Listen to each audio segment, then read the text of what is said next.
may have the courage to look up. We've had triumphs, made some mistakes.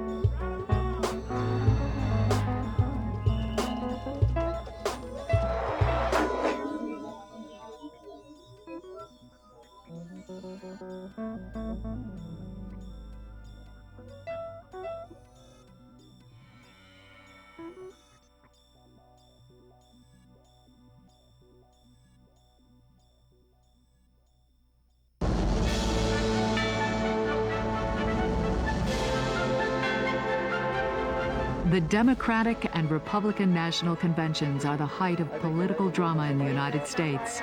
Part three-ring circus, part pep rally, part serious political business, the conventions are at the heart of our two-party political system. They are more than pageantry.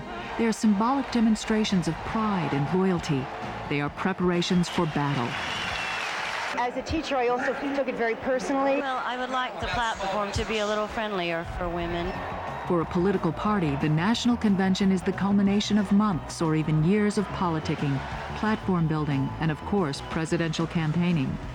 Party rules and regulations are revised, a platform is hammered out, and presidential and vice presidential candidates are nominated. But the hoopla of a national convention is not where the real work of a political party takes place. That work begins much closer to home.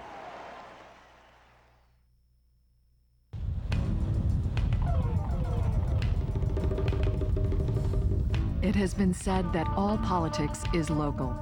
Certainly local politics is where it all originates. Political parties are organized at the local level, which includes counties, wards, districts, or precincts. It is at this level that volunteers and party organizers can have the most access to and influence on party politics.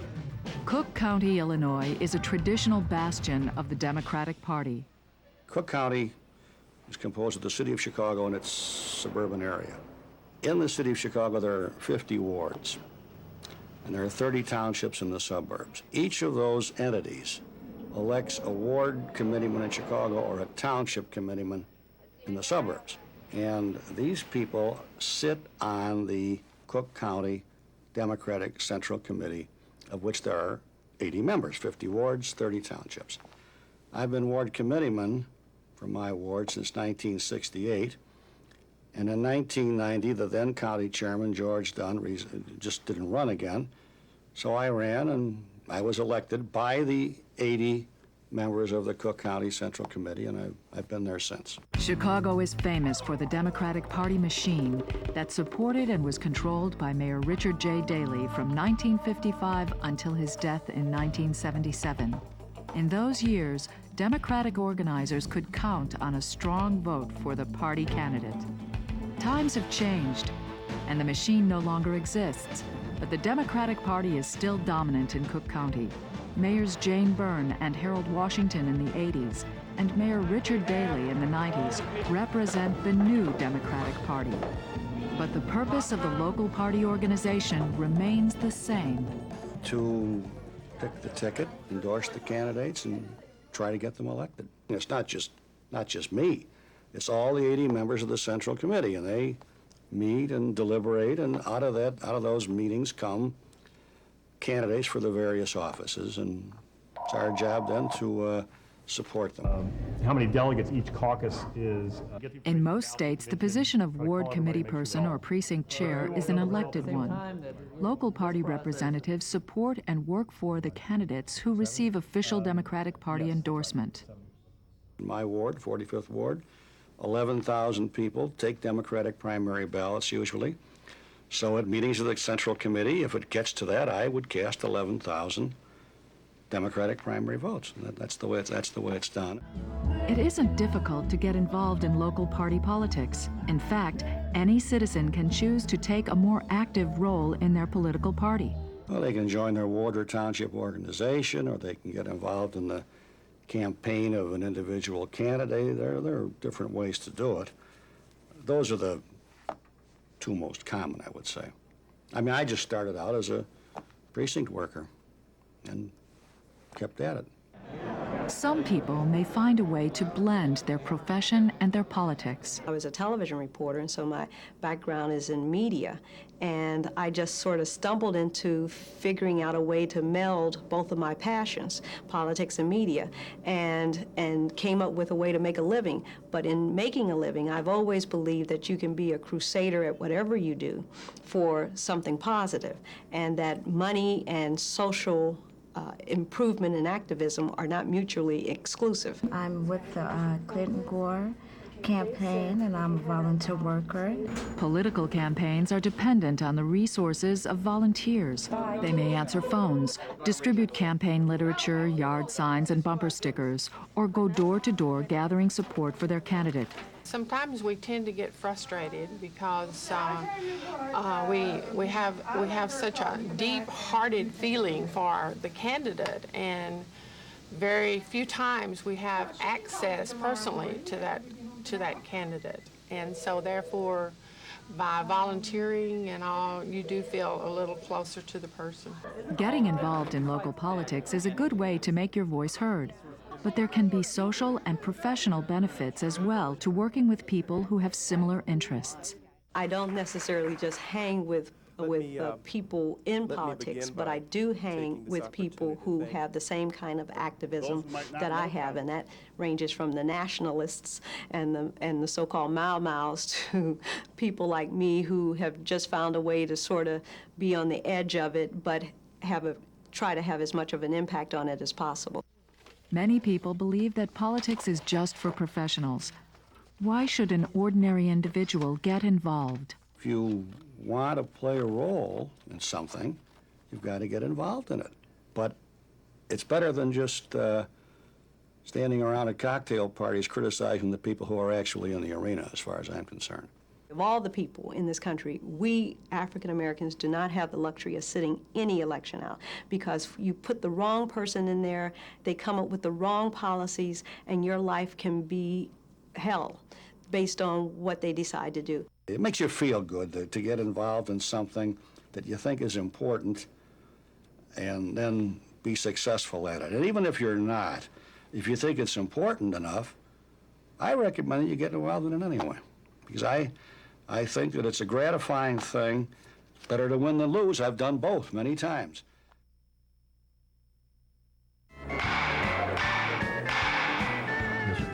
That's very good. The Texas Republican Party mushroomed in the last 2 decades of the 20th century. Where once they were a small minority, Republicans now controlled the state Senate and were only a few seats short of a majority in the Texas House of Representatives. Texas Republican Party has as its primary functions the election of Republican candidates to office throughout the state, local, state, and national elections, and as well as the involvement in identifying the Republican principles, the basic Republican principles that our party supports and rallies around. Our party meets every 2 years for a convention. At that time, we elect officers, and we also pass what we would call a platform or a statement of principles, which indicates the basic positions and philosophy of the Texas Republican Party. And we're essentially a conservative party and distinguish ourselves from the Democratic Party, which we view in terms of their philosophy as a much more liberal party. We provide the basic bedrock organization. In presidential elections, we run the victory campaigns to put phone banks together to get out our votes. Remember that the election is this Tuesday. We organize in the counties. We have 254 counties in Texas. For the first time ever in the last few years, we have county chairmen in all of those counties, which is a historic first for the Republican Party. The people who live in those counties, by and large, are conservative, and they just have never been reached or approached by the Republican Party. And once they see local Republican organizations there who then work for local Republican candidates, we win 1 or 2 or 3 elections, and guess what? We start winning more, and some of the conservative Democrats begin to switch over and run as Republicans. So that's what's happened in Texas in recent years, and due in no small part to the party grassroots organization. Hold that in front of your face. Gene's going to take you in, okay? Well, I got involved really because of my concern about this issue, the issue of abortion and the impact of it on our society. And I felt that the best way to address my concerns about it was through the political system. We live in a democracy. The way to bring about peaceful change is through working through the system. And the most basic element of the political process is the political party all the way down to the precinct level. And so that's where I started. The pro-life or anti-abortion stance has become one of the central tenets of the Texas Republican Party. But this was not always the case, and the issue continues to divide the Republican Party. At the Texas State Republican Convention in 1996, pro-life forces made a power play. Anti-abortion activists want to force every Texas delegate to the National Republican Convention to sign what they call a pro-life pledge card. This convention has decided to stand up and say, we're not sending pro-aborts to San Diego to fight to change our party platform. Oftentimes, to advance your cause, your belief, you do have to fight with the party powers. And we did find ourselves having to fight against Senator Graham, Senator Hutchison, for example, who were almost daily holding press conferences, blasting us, criticizing us for drawing a line in the sand. I hope that people do not lash out at any public official just because they are frustrated with government. I used to sit in awe of people like Senator Graham and Senator Hutchison, and I would think, boy, you know, I'd be scared to death to be in the same room with them.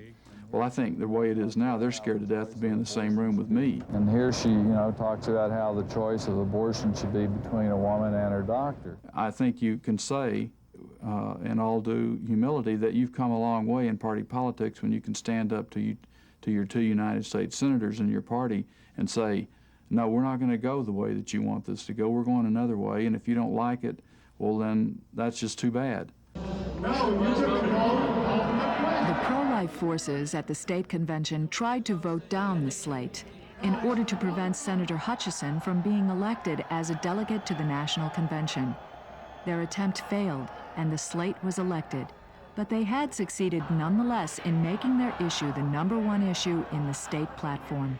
Pro-life forces were not only successful at the state level, they took their fight to the national convention. If you in essence replicate what you've done on the state level and can do that in other states, and then bring a number of delegates together nationally from across the country who share your views, it still comes down to whoever has the most votes wins. The Texas delegation in particular was able to be very influential because, for one thing, it's one of the largest delegations. So what we decide to do is going to influence greatly what the nominee of the party is going to do. In Texas, they refer to politics as a contact sport. It can be a little bit rough and tumble, but I enjoy that. I enjoy the rub. It's a competition of ideas, and I think that's good and that's healthy.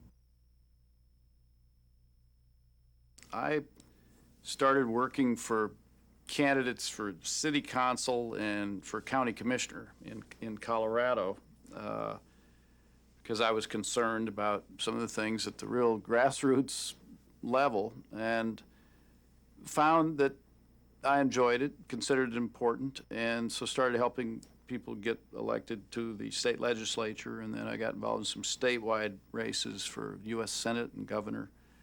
And in doing that, you learn and you get exposed to a lot of other people in the party in your state. So when an opening came along to run for the one slot, each state has one national committee man and one national committee woman, I then tossed my hat in the ring, but by then I was pretty well known around the state for the volunteer work that I had done, and I got elected. The Republican and Democratic national committees, which guide their respective parties at the national level, include representation from each of the 50 states, the 4 territories, and the District of Columbia. The makeup is very diverse. We have all kinds of folks there. And one of the things we try to do is to work on diversity. but it's very ordinary activists within the party who say, Sure, look, please. I want to serve. And it runs the gamut of professions and backgrounds, race, gender. It's just a very diverse group. The national chairperson of each party is elected by its national committee members. It is the national chairperson's job to manage the presidential campaign.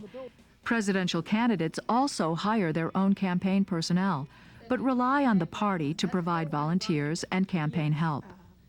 The national chairperson is the highest elected officer of the political party, but he or she presides over a loosely structured, largely decentralized party organization. Between elections, the primary activities of the national committee staff are public relations, patronage, research, and fundraising. Its chief function, however, is to put party members in office. As chairman of the Republican National Committee, I say that's the measure that should be used to gauge my effectiveness. Is are we going to win more elections than we lose? Thank you all very much. And thus, by winning elections, you're winning with the people who carry forward our ideas and our Republican philosophy. And they carry them then into public office and then implement public policy. And that directly affects people and citizens. They make the laws that we all have to live by. The committee is meeting today to consider legislation to modernize the financial... Some contemporary observers claim there is little difference between the Republican and Democratic parties. Party leaders would disagree. But what is the single most defining difference between the two parties? Well, the Republican Party is the conservative alternative in America. We are the party that is interested in less government and more freedom for the individual in our country. We are trying to elevate and enhance the sense of self-responsibility on the part of the individual and lessen the dependence on government. You can't talk about improving the quality of public life in America without talking about the degree to which it brutalizes and damages families. We think there's too much government and that government taxes the people way too much and does not give them enough value, and that people can do a lot better for themselves than the government can do for them.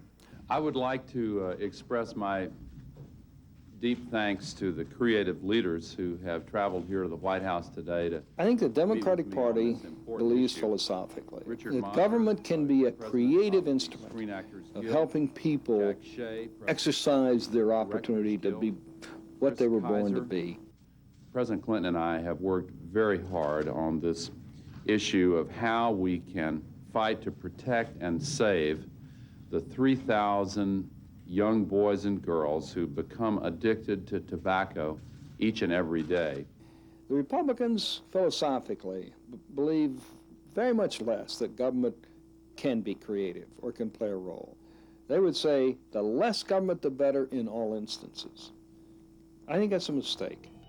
Two-party government has been the norm since the earliest days of the United States. The names and philosophies of the parties have changed, but the delicate balance between them, which makes our democracy unique, remains. Even those who believe wholeheartedly in the tenets of one political party over another value the give and take of the two-party system. The political party is the element that's going to preserve this democracy and the freedom that flows to all of us from that. And that's because the party has a very important responsibility, which is to elect people to public office. Political parties serve a function. They nominate, bring together, and make choices about who your candidate is. Secondly, they come together with the platform and the issue base of that party. Somebody needs to do that. If you didn't have political parties, we'd find a way to grow them. You just have to have some organized way that you make decisions so that there can be competition. It really is a contest of ideas, ultimately, and therefore citizens who care about their life and care about their community and care about their country should be involved in whose ideas are going to prevail in how that governance is going to take place. You got to have discipline, and parties bring discipline. As you well know, in Congress or in the state legislature, every time there's an election, you have to divide up and say who's got the majority, who's got the minority. The majority have to run the rules of the House or the Senate. I think that the important thing now is to go ahead and have these cloture votes. It appears to me that there is no consensus at this time on this issue. And the minority has to be loyal opposition. But it is our desire to have a good debate about one of the most important pieces of legislation pending before the Senate. I'll have more to say about this after the votes, and I hope that then we can move on to other issues that need to be done before the close of the session. Then the next election, you have to fight about who's the majority, who's the minority. If you had just a circus of 100 people yelling and screaming at each other, you'd never get anything done. The weight of national political tradition lies with the two-party system. But there is another tradition, one of third parties, which give voice to political beliefs and issues outside the mainstream. Third parties have been very much an influence in American politics. The end of slavery came about because of third-party movement. The Republican Party was a third party. Antitrust laws came about because of third party. Women's right to vote, child labor laws, progressive taxes. The third party has had a major influence in American politics. The volunteers in all 50 states have asked me to run as a candidate for President of the United States. In 1992, the Reform Party made a strong showing in the presidential election, garnering 19% of the popular vote for its candidate, Ross Perot. It's important, if you believe in a candidate like I do in Mr. Perot and what he stands for and what I stand for, to get people involved, to get people educated. There's nothing worse than somebody going to vote and voting because somebody has nice hair or blue eyes or whatever the case, or because their parents voted for them. You need to vote because you're educated on the issues and you stand for what the candidate does, as opposed to, which I think a lot of us have done over the years, is voting for the lesser of two evils, which I gave up on in '92 when Mr. Perot ran, and I don't do it anymore. If I don't like candidates in an election, I won't vote in that particular race. And I try to educate myself as much as I can on every race. Amanda's first birthday is still a month away, but her government has already put her $24,000 in debt. The Reform Party has organized around several central issues: balancing the national budget, reducing the national debt, and campaign finance reform are perhaps the most compelling concerns they have raised. Recognizing the response to these issues in the electorate, the Democrats and Republicans have followed suit. In recent years, a balanced budget amendment and campaign finance reforms have entered the political discourse in both parties. They told us we couldn't get on the ballot in 3 years. We got on in 10 months. Third parties are not weighted down by habit or history and can offer exhilarating innovations to the political process. The Reform Party, to me, has one of the most exciting tasks in American politics in probably 100 years ahead of it right now. The Reform Party will have the opportunity to take a blank sheet of paper and design our nominating process for a presidential and vice presidential candidate for the year 2000. We'll do it based upon a principle that we want shorter elections, not longer elections. I worked in New Hampshire for many years, and I know that the year 2000 primary started the day after the '96 election. Staff is up there working. It's too long. We don't know when to end campaigning and start governing.